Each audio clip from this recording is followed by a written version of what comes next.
Baharudin Yusuf Habibie atau lebih dikenal dengan sebutan B.J. Habibie merupakan Presiden ketiga Republik Indonesia. Beliau lahir pada tanggal 25 Juni 1963 di Parepare, Sulawesi Selatan. Beliau juga dikenal sebagai Bapak Teknologi Indonesia karena telah berhasil menciptakan pesawat pertama Indonesia. B.J. Habibie dapat menjadi teladan karena kejeniusannya, kepintarannya, kejujurannya, bertanggung jawab, sikap kepemimpinan yang baik, serta kecintaannya pada bangsa dan negara Indonesia. Beliau kini dikenal sebagai pahlawan Indonesia. Sesuai Undang-Undang Nomor 25 Tahun 2009 tentang Pelayanan Publik mengamanatkan bahwa tujuan didirikan negara Republik Indonesia adalah untuk memajukan kesejahteraan umum dan mencerdaskan bangsa. Berikut beberapa sikap berorientasi pada pelayanan yang dilakukan oleh B.J. Habibie saat menjabat sebagai presiden ialah pada saat Indonesia dilanda krisis moneter, pemerintahan Presiden B.J. Habibie membuat kebijakan di mana kebijakan tersebut mampu membawa perekonomian Indonesia menjadi lebih baik dan juga membuat nilai tukar rupiah mengalami penguatan secara signifikan.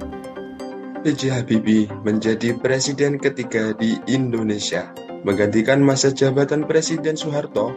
Beliau adalah salah satu tokoh panutan dan menjalin kebanggaan banyak orang di Indonesia. Sebab beliau selalu menjunjung tinggi sikap disiplin, tanggung jawab, serta profesionalitas yang jarang dimiliki oleh pejabat tinggi negara. Seperti yang diketahui bahwa pada tahun 1998 Indonesia berada di dalam kondisi yang tidak stabil dan mengalami berbagai krisis. Hingga sangat rentan akan perpecahan gejala politik dan desakan masyarakat yang ada, menyebabkan Presiden Republik Indonesia saat itu, yaitu Presiden Soeharto mundur, dan menetapkan B.J. Habibie sebagai Presiden ketiga Indonesia. Dengan tekanan dan kondisi Indonesia saat itu, kepemimpinan B.J. Habibie dinilai sangat baik dan memberikan dampak yang signifikan.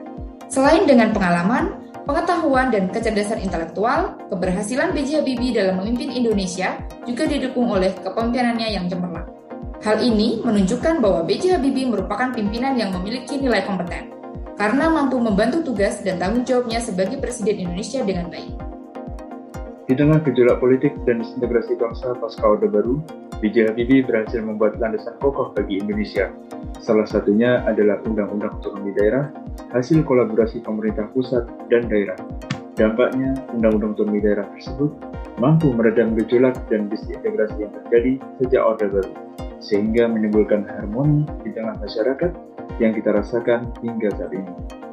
B.J. Habibie juga membuka ruang demokrasi dengan membentuk Komisi Pemilihan Umum untuk persiapan pemilu tahun 1999, di mana sistem demokrasi ini dapat menciptakan harmoni di dalam negeri karena rakyat ditempatkan sebagai poros politik, yang artinya pemimpin akan cenderung menjalankan kekuasaan yang sesuai dengan amanat rakyat. B.J. Habibie pernah berkata seperti ini, "Sekalipun menjadi warga negara Jerman, kalau suatu saat tanah airku memanggil, maka paspor Jerman akan saya robek." Itulah ungkapan B.J. Habibie saat ditanya tentang loyalitas dan kecintaannya pada Indonesia, kehidupan nyaman dan popularitasnya di luar negeri sebagai engineering pesawat terbang tidak membuatnya lupa pada tanah kelahirannya. Menurutnya, cinta itu keikhlasan, tidak ada paksaan ataupun rasa pelampiasan. Begitulah saat ia memutuskan pulang ke Indonesia dan mengabdi sebagai insinyur teknologi hingga menjabat sebagai Presiden ketiga Republik Indonesia. Seorang pemimpin yang adaptif mampu mengikuti panduan perilaku, cepat menyesuaikan diri menghadapi perubahan, terus berinovasi dan mengembangkan kreativitas serta bertindak proaktif. B.J. Habibie merupakan tokoh nasional Presiden Republik Indonesia ketiga. Tokoh tersebut mampu membawa perubahan bagi bangsa Indonesia. Habibie menciptakan beberapa perubahan seperti membebaskan masyarakat untuk menyalurkan aspirasinya, sehingga banyak lahir partai-partai baru.